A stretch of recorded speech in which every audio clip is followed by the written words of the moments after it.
فلک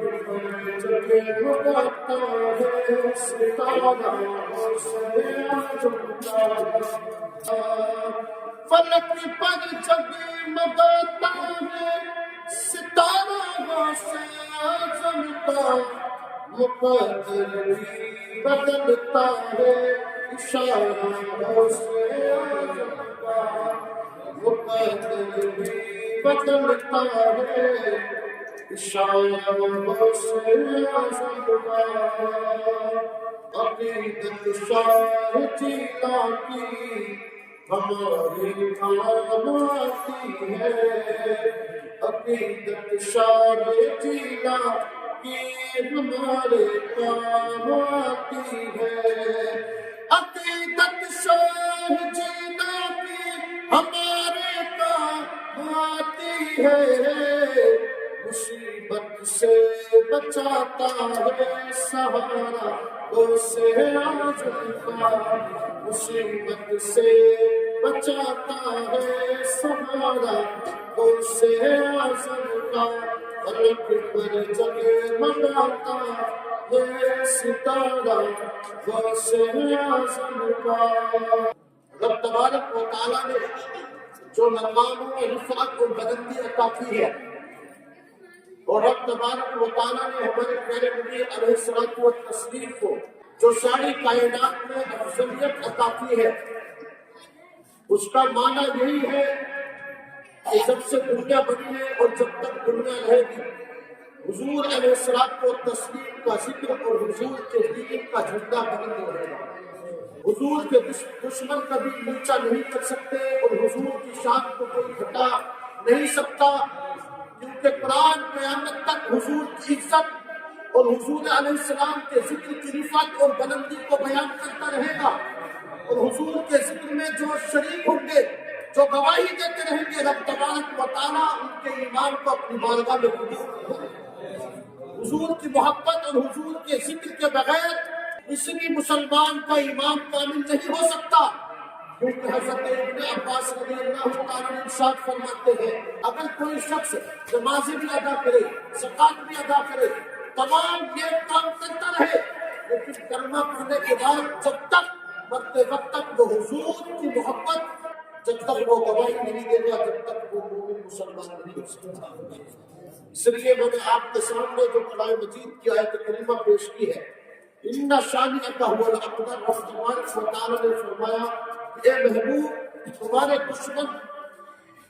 ہر خیر اور بھلائی سے محروم رہیں گے۔ رب تک، کیونکہ قرآن کریم کی جو آیت کریمہ جب نازل ہوتی ہے تو اس کا کوئی نہ کوئی مقصد ہوتا ہے، اس میں ایک پیغام ہوتا ہے، تو ہم یہ جانیں گے کہ قرآن کریم کی یہ آیت کیوں نازل ہوئی۔ ان شانئک هو الابتر، اے محبوب، تمہارے دشمن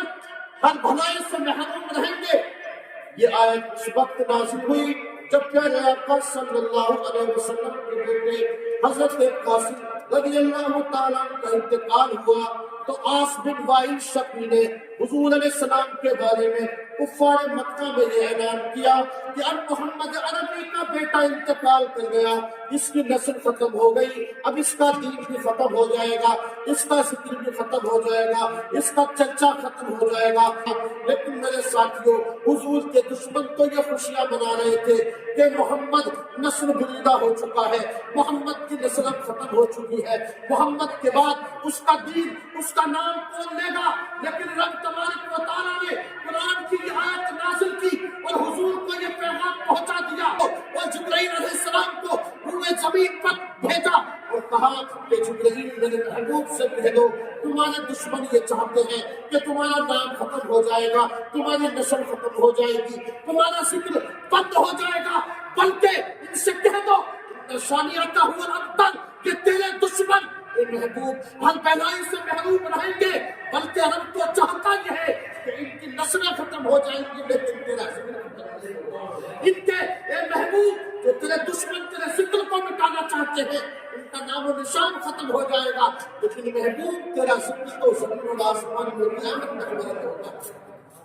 عزیزان گرامی، رب تبارک و تعالیٰ نے حضور پاک علیہ الصلوۃ والتسلیم کے ذکر کو اتنی بلندی اور رفعت عطا کی ہے، اگر کوئی یہ سمجھے کہ کہ ہمارے نبی کا ذکر ہمارے نبی کا مقام رسول ہونے کی وجہ سے ہے یا نبوت ہونے کی وجہ سے ہے، تو ایسا ہرگز نہیں۔ کیونکہ اگر کوئی دنیا میں یہ سمجھے نا کہ حضور کا ذکر وہ رسول ہے اس لیے اتنا بلند ہے، وہ اللہ کے نبی ہے اس لیے حضور کا ذکر اتنا بلند ہے۔ اعلیٰ حضرت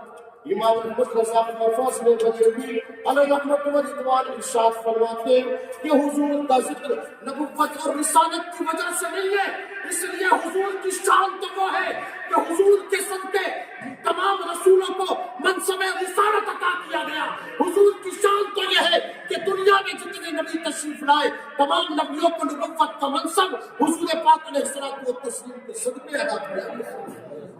اعلیٰ حضرت فرماتے کہ حضور کا مقام و منصب نبوت اور رسالت کی وجہ سے نہیں ہے، بلکہ حضور کا مقام و بلندی اور رفعت جو حضور کی شان ہے وہ اللہ کے محبوب ہے، وہ حضور کی جو شان ہے وہ شان محبوبیت کی وجہ سے ہے، کیونکہ آپ اللہ کے محبوب ہیں، اور حضور کی شان محبوبیت اتنی بلند و بالا ہے کہ اعلیٰ حضرت فرماتے ہیں کہ زمین و آسمان میں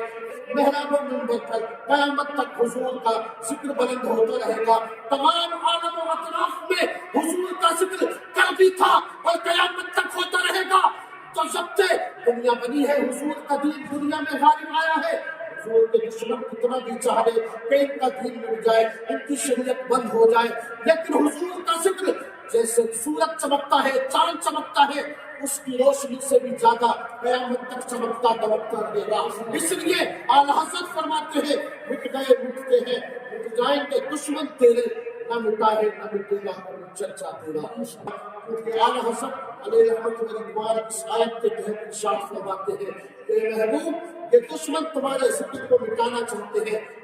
یہ دشمن تمہارے نام کو روکنا چاہتے ہیں، تمہارے دین کو اور شریعت پر پابندی لگانا چاہتے ہیں، لیکن میں کہتا ہوں ان کا آتے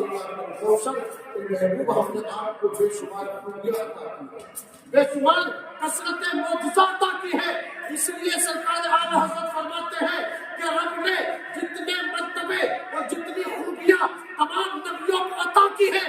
ان تمام خوبیوں سے بھی زیادہ برتن والا بلندیاں اللہ تعالیٰ نے حضور پاک علیہ السلام کو عطا کر دی ہے۔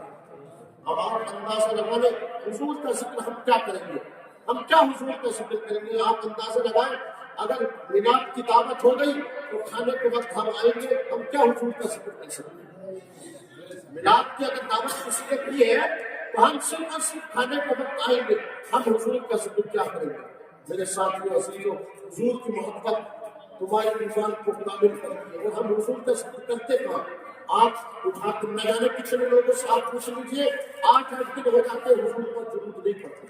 8-8 دن ہو جاتے کبھی مسجد میں جا کے سر جھکا کے اللہ کی بارگاہ میں عبادت میں مصروف نہیں ہو، تو ہم کیا اللہ کا ذکر کریں گے؟ میرے ساتھیو عزیزو، لیکن ایسے بھی صحابہ کرام ہیں کہ جن سے ہمیں سیکھنا چاہیے کہ وہ حضور کی ذات سے کتنی محبت کرتے ہیں۔ حضرت ربیعہ بن کعب حضور سے اتنی محبت کرتے تھے کہ رات کو آپ کے تمام جانشان صحابہ سب اپنے گھروں پر سو جاتے تھے، اور حضرت ربیعہ بن کعب حضور کے دروازے پر بیٹھ جاتے اور ساری رات حضور کی محبت میں حضور کے دروازے پر پہرا دیتے، اور محبت کا عالم یہ تھا کہ حضور کی جوتیاں اٹھا کر اپنے سینے سے لگاتے، اپنی آنکھوں سے لگاتے، اپنے سر پر رکھتے تھے، اور ساری رات حضور کی جوتیاں چومتے، ساری رات حضور کے جوتیوں کے تلووں کی خاک کو اپنے سینے سے ملتے ہوئے گزر جاتی تھی۔ یہ محبت کا عالم یہ تھا۔ لیکن آج مسلمانوں کی محبت کا عالم کیا ہے؟ ٹوپی رکھنے سے کوئی مسلمان نہیں ہوگا، کسی کا نام فرقان ہے، کسی کا نام نعیم ہے، کسی کا نام سلمان ہے، تو نام رکھنے سے کوئی مسلمان نہیں ہوگا، بلکہ حضور کا ذکر اور اللہ کی عبادت اور حضور کی محبت میں زندگی گزارنے سے انسان مسلمان ہوتا ہے۔